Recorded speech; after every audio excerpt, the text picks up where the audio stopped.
get to the final two for the members, and then he'd win. And what about? I mean, you were saying before you thought a referendum was on the cards. Do you think that's still? Oh. So Theresa May's decided to go for a short extension to the Article 50 process. There was the option of a 3-month extension or thereabouts, or a much longer extension, 9 months, a year or thereabouts. She's decided to go for a short extension. And what that means is all the things that would have only been possible with a longer extension, you know, a referendum, a fundamental change in approach to Brexit, they're less likely if the government gets its way on this. Things that are more likely are potentially us crashing out with no deal, or Theresa May ultimately having to resign as Prime Minister. So it's up the stakes, this decision.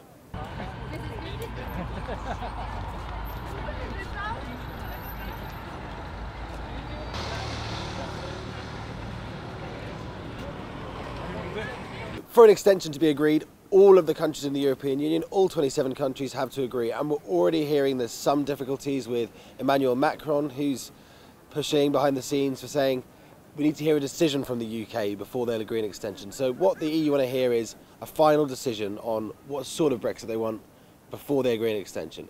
It's not clear how Theresa May can get that decision from the Parliament before that date's decided.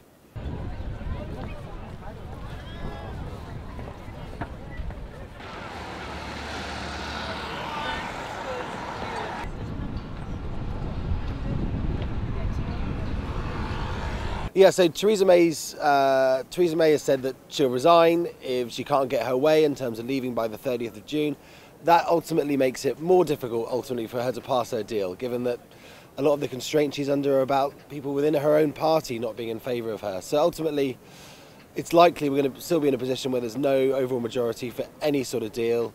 A new Prime Minister could well come in and demand a much longer extension. That's something that the European Union have said they would be receptive to. A change of leadership, some sort of general election perhaps, is increasingly likely given the events of the last week or so.